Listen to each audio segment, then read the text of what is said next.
السلام عليكم، ازيكم؟ عاملين ايه؟ إيه الاخبار؟ النهارده النادي الاهلي كسب 5-1. مش هتفرق كتير، 5 او 5-0. المهم كسب 5. كسب كف بعد عودة بعد غيبة للدوري الممتاز للنادي الأهلي. كسب النهاردة 5-1 بأندية المحلة. بعد توقف كان بالنسبة للنادي الأهلي توقف الدوري، ما كانش بيلعب فيه، كان بيلعب في بطولة أفريقيا للأندية، وكان بيلعب في البطولة الجديدة بطولة السوبر، وبعد كده منتخب كان بيلعب بطولة أفريقيا، وبعد كده رجع الأهلي تاني لعب بطولة أفريقيا دوري أبطال أفريقيا. رجع بعد كده أخيرا قعد حوالي بتاع شهر ونص ما بيلعبش في الدوري. كأول مباراة ليه النهاردة في عودة الدوري ليه كانت مع بلدية المحلة. تمام، كسب 5-1. الشوط الأولاني كان التشكيل نازل، كان مصطفى شوبير، وكان محمد عبد المنعم ورامي ربيعة ومحمد هاني وعمر كمال عبد الواحد على الشمال، وكريم ندفد وإمام عاشور وقفشة ورضا سليم على الشمال، وأبو علي مهاجم، وعلى اليمين كريم فؤاد. الشوط الأولاني 3-0. الشوط التاني 2-1، يعني بمجمل أهداف 5-1. مين اللي أحرز أهداف؟ أبو علي جاب جونين، كريم فؤاد جاب جون، رضا سليم جاب جون، مودست جاب جون. صفقات الأهلي الجديدة عاملة شغل، عاملة أداء، عاملة نتيجة. بس قبل ما نخش نتكلم في الكلام ده، في سؤال غريب جدا. يعني كابتن كابتن أحمد عبد الرؤوف مدير فني لفريق بلدية المحلة، أنت لازم تفتح لعب قصاد النادي الأهلي؟ يعني انت مغلوب 3-1 الشوط الاولاني، ولازم الشوط التاني تفتح لعب قصاد النادي الاهلي؟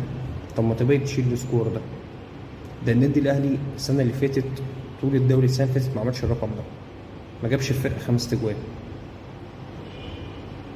طول تاريخ النادي الاهلي في مبارياتهم قصاد بلديه المحله كانت اكبر نتيجه كانت 4-0. النهارده بقت تاني اكبر نتيجه 5-1. كابتن احمد عبد الرؤوف مش عارف بصراحه كان في دماغه ايه بصراحه. يعني انت الشوط الاولاني شايل 3، تنزل الشوط التاني فاتح لعب؟ ما علينا، يعني مش مشكله. المهم ما كانش فيه اي خطوره يعني من فريق بلديه المحله خالص. يعني هي ركله جزاء، كره متشاطه من على 18 خبطت في ايد كريم ندفد، حكم حسبها ضربه جزاء. النادي الاهلي زي ما كنت بقول صفقاته مميزه جدا، بالذات ابو علي ظهر النهارده، قدم اوراق اعتماده، جاب جولين. مودست عامل اسيست في الماتش اللي فات اللي كان في افريقيا مع مدياما، جاب النهارده جون. في ماتش يوم الجمعه ان شاء الله للاهلي مع يانج افريكانز، الماتش الاخير. الاهلي خلاص تاهل بطوله افريقيا الدور الثمانيه، ماتش تحصيل حاصل على اول وثاني مجموعه.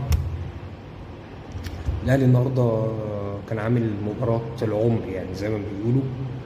امام عاشور 2 اسيست لرضا سليم من قبل نص الملعب النادي الاهلي لحد ال 18.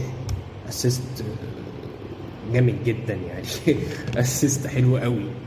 ورضا سليم راح حطتها بشماله. عمل ضربه جزاء، جاب ضربه جزاء، ابو علي حط منها ضربه الجزاء.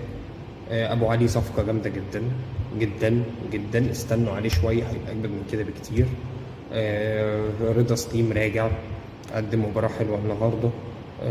عمر كمال عبد الواحد كان بيلعب النهارده هو هو وهاني، كانوا الاثنين كويسين. بس عمر كمال عبد الواحد تحس ان هو بيلعب في الجنب الشمال مفيش حركه هجوميه لسه، مش بتاعته برضه الناحيه الشمال دي. لما نزل معلول وهو دخل مكان محمد منعم، عشان واضح ان في اصابه لعبد المنعم، فان شاء الله تكون سليمه يعني، ويكون هو غيره عشان اجهاد مش اكتر من كده، ما تكونش اصابه. هنعرف في الساعات الجايه. المباراه النهارده كانت حلوه، والاهلي بيرجع للدوري ب5 بكف للدوري المصري. الاهلي لعب 7 مباريات، عنده 17 نقطه. الاهلي راجع يعني بينه وبين انبي اللي هو لعب اكتر عدد مباريات وهو اول الدوري، لعب 14 ماتش. انبي لعب 14 ماتش مع 26 نقطه. الاهلي لسه 7 مباريات، لسه عنده 7 مباريات تانيين ب 21 بونت، 21 وعنده في 17 نقطه، ارتكاب 38 بونت، يبقى بينه وبين مثلا مركز تاني ارتكاب حوالي 10 12 بونت.